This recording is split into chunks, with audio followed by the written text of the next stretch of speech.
Como vimos anteriormente, el texto bíblico se ha conservado con exactitud durante siglos. Sin embargo, este hecho no hace que la Biblia sea un libro inspirado. Es necesario comprobar la solidez de su credibilidad histórica y científica. Si estamos frente a un libro especial, esperamos por lo menos que sus personajes, lugares e historias sean reales y no una creación de un campesino del segundo milenio antes de Cristo. ¿Por qué esto es importante? Sencillo. Los escritores bíblicos afirman que las escrituras son la palabra de Dios. Esto es muy serio, y no hay término medio. Como destacó el famoso escritor y ex ateo C.S. Lewis, ¿o la Biblia es el mayor engaño de todos los tiempos? ¿Fruto de farsantes enfermos mentales? ¿O es en verdad la palabra de Dios? Esto nos demanda una postura.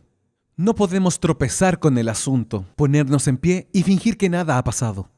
Los años 90 estuvieron marcados por grandes estudiosos norteamericanos y europeos, fuertemente influenciados por una visión liberal y despreciativa de las Escrituras. Niels Peter Lemche, Philip Davis y Thomas Thompson son solo algunos de los académicos llamados minimalistas, los que dan poquísimo valor histórico al texto bíblico.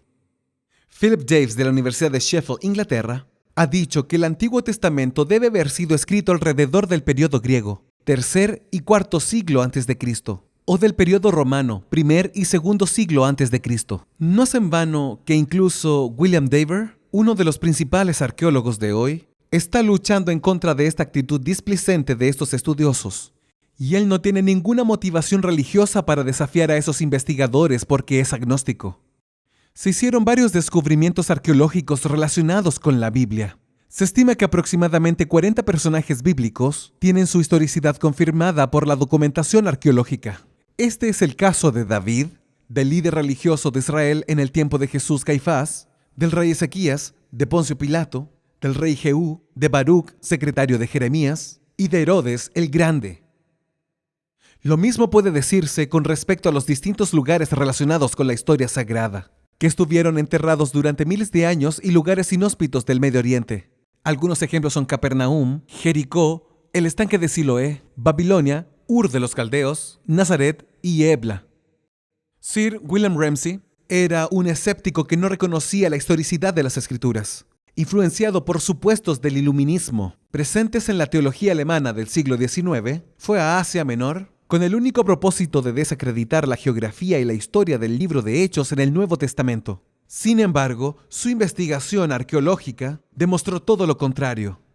La obra de Lucas es muy precisa cuando se trata de las costumbres, lugares y personajes del siglo I después de Cristo.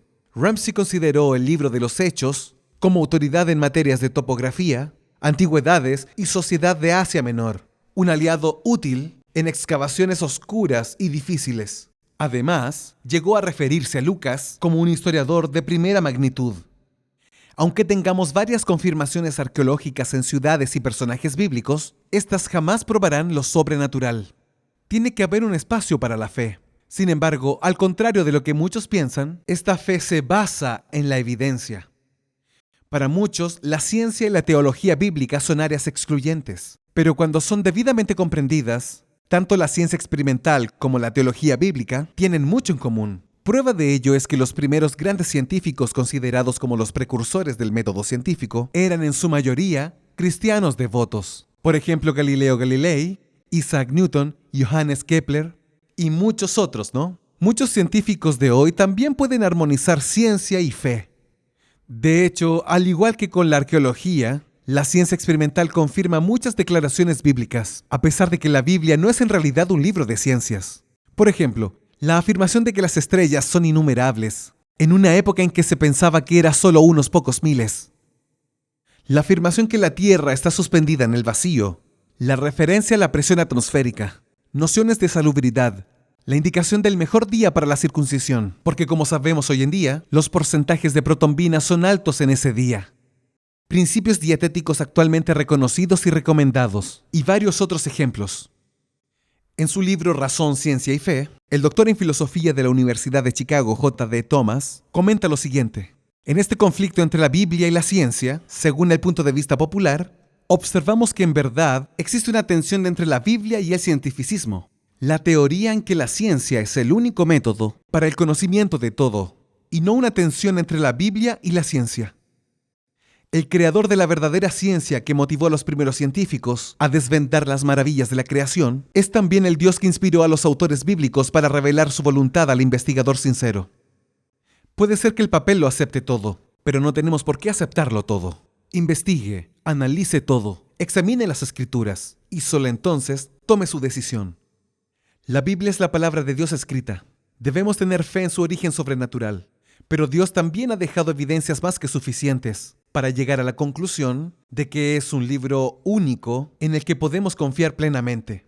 Otro argumento a favor de la inspiración se basa en la exactitud de las profecías bíblicas.